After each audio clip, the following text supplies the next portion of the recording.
Victoria and Albert, a royal love story. The romance between Queen Victoria and her husband, Prince Albert, is one of the greatest love stories in history. After centuries of arranged and often miserable marriages, this couple found solace and comfort in each other and prioritised their happy family and domestic bliss even over the power of the British Empire. Victoria was born on May 24, 1819. She was the only surviving child of her generation and the singular hope for the future of the British monarchy. Her father died when she was just 7 months old, and she was raised by her mother and her ambitious secretary, John Conroy. In a cold and loveless environment, she was isolated from her family and from other children, turning to her dolls and her beloved dog. For companionship, her mother, Princess Victoria of Saxe-Coburg-Saalfeld, had a brother by the name of Duke Ernst. The first Ernst fathered a son who was born just 2 months after the future. Queen Victoria, his name was Albert, and the 2 baby cousins were delivered by the same midwife, Charlotte von Siebold. Albert grew up in Germany and had a close relationship with his elder brother Ernst. Their parents, however, had a tumultuous marriage. Their mother Louise left their father for her lover.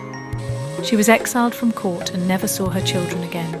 She died of cancer at the age of 30. Despite this family tragedy, Albert and his brother had a relatively stable and happy childhood. Thanks largely to the influence of their tutor, Albert attended the University of Bonn, where he studied law, politics, economics, philosophy, and art. He played music and excelled at sport, especially fencing and writing. As Victoria grew into a young woman, another of her mother's brothers, King Leopold of Belgium, was keen for her to marry his nephew, Prince Albert. He arranged for Albert to travel to England and meet the 17-year-old future Queen Victoria wrote in her diary. After meeting Albert, he is extremely handsome. His hair is about the same colour as mine. His eyes are large and blue. He has a beautiful nose and a very sweet mouth, with fine teeth, but the charm of his countenance is his expression, which is most delightful. Victoria's paternal uncle, King William IV of the UK, did not approve of his heir making further ties with her maternal family, and put forth his own candidate, Prince Alexander of the Netherlands. But the princess was unimpressed with Alexander, and wrote that she found him a very plain. Victoria wrote to her uncle Leopold, thanking him for the prospect of great happiness you give me, in the person of dear Albert. He possesses every quality that could be desired to render me perfectly happy. He is so sensible, so kind, and so good, and so amiable. He has besides the most pleasing and delightful exterior and appearance you could possibly see. Victoria turned 18 in 1837, less than a month later. William IV died at the age of 71, making Victoria Queen of the United Kingdom. She continued her correspondence with Albert, but remained focused on her new and overwhelming duties as Queen for the next 2 years. But in 1839, she invited Albert to England for another visit. By this time, the 20-year-old Queen had decided that she was ready for marriage. She had to propose to Albert, as it would have been improper for a man to ask for a monarch's hand in marriage. The match was not popular among the British people, as Saxe-Coburg and Goethe was an unimportant and impoverished minor state. Their marriage and Albert's position were hotly debated in Parliament, but Victoria got her way, and the couple were wed on February 10, 1840, in the Chapel Royal of St James's Palace. London. At her wedding, Victoria began the tradition of brides wearing white. Before this, women wore their best dress, whatever the colour. She wrote in her diary of their wedding night, "I never spent such an evening. My dearest dear Albert. His excessive love and affection, it gave me feelings of heavenly love and happiness I never could have hoped to have felt, before he clasped me in his arms and we kissed each other again and again. His beauty, his sweetness and gentleness. Really, how can I ever be thankful enough to have such a husband, or to be called by names of tenderness I have never yet heard used to me before? What bliss beyond belief! Oh, this is the happiest day of my life." Queen Victoria, though famously prudish in her later years, greatly enjoyed sex and had a grand appetite for it during their honeymoon at Windsor Castle. She wrote that we did not sleep much. It has long been purported that Prince Albert had a certain piercing known at the time as a dressing ring, which was designed to keep any vulgar bulges hooked to one side and out of the way when wearing fashionably tight pants. This particular piercing is to this day called a Prince Albert, but whether Victoria's new husband really sported one is a question that history has not answered.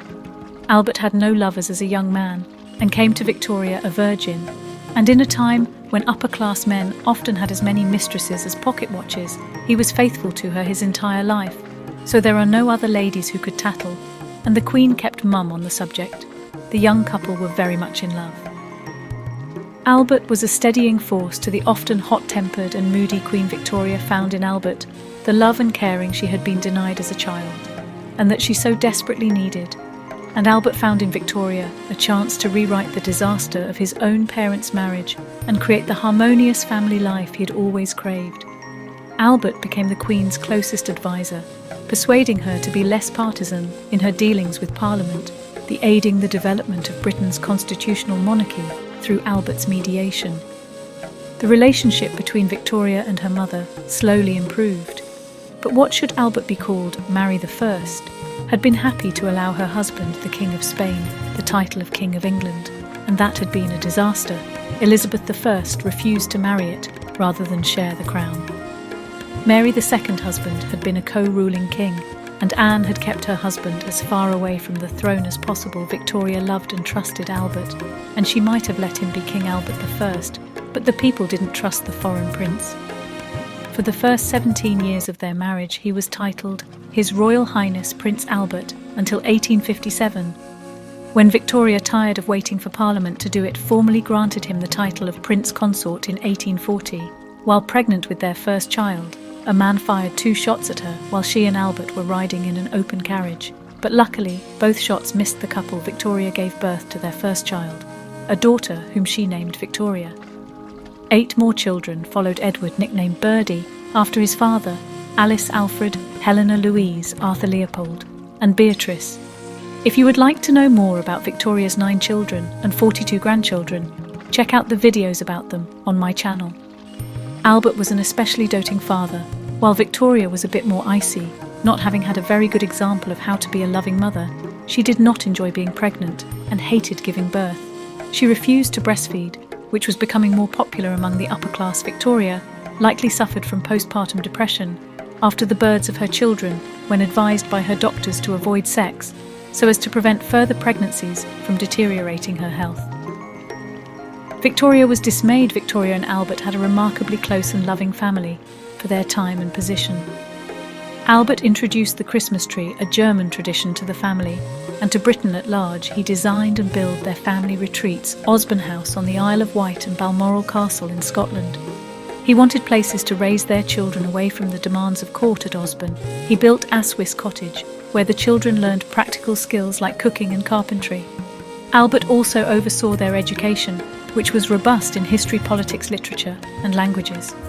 Victoria recognised that her traditionally female education had ill-prepared her for the demands of government affairs, so the royal couple decided that all of their offspring, male and female, would receive a well-rounded education. Albert had a good head for finance and did an excellent job reforming the royal pocketbook. He discovered numerous insufficiencies in the way the palace was run, and dozens of people on staff who were paid for doing useless things such as setting a banquet table every night for King George, who had long been dead. Albert got Victoria in the black and secured the wealth of future generations of the British royals. In 1861, Victoria's mother died with the Queen by her side during Victoria's intense grief. Albert took over most of her royal duties. The Prince Consort threw himself into everything he did so much, so that he wore himself down in November.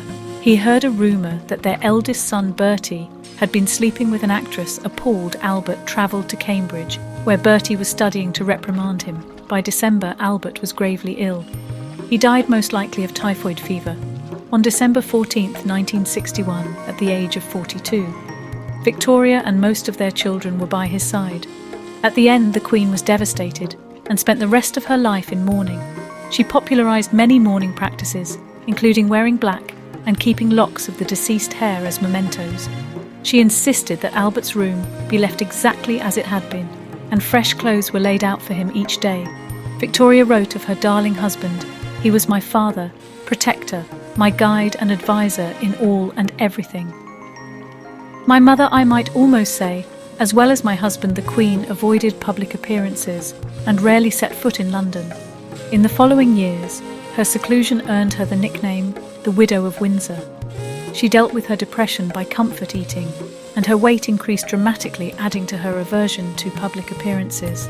She spent most of her time at Windsor Castle, where Albert was buried, and at Osborne House and Balmoral Castle, where she claimed she could still feel her darling Albert's presence in the houses he had so lovingly designed for their family. Victoria Lynn, another 40 years, never considering remarriage, though she was especially close to 2 male servants. Scotsman John Brown was her dedicated companion and confidant. For 2 decades he spoke bluntly to the Queen rather than flattering her as others did, and he was able to coax her out of her depression. The true nature of their relationship is a subject of great speculation. There were even rumours that the pair were secretly wed, but little evidence has been found to support this. When John Brown died in 1883, the Queen was distraught. She had a statue of him erected at Balmoral, near the monument of her husband. Some years later, Victoria promoted an Indian Muslim waiter, Abdul Karim, to be her munshi, or teacher, educating her in the Urdu language. Her family and advisors complained that Abdul occupied much the same position as John Brown, but she dismissed their criticism as prejudiced. Abdul remained by Victoria's side until her death, after which he returned to India with the royal pension. While staying at Osborne House during the Christmas season, 81-year-old Victoria began to feel weak and unwell. Her family was called to her side to say farewell. She died on January 22, 1901, surrounded by her children and grandchildren. Victoria was dressed in white and her wedding veil was placed on her head. At the Queen's request, one of Prince Albert's dressing gowns was placed by her side, along with a plaster cast of his hand after a state funeral. She was laid to rest next to her beloved Albert in the Frogmore Mausoleum at Windsor. The beloved couple finally together again.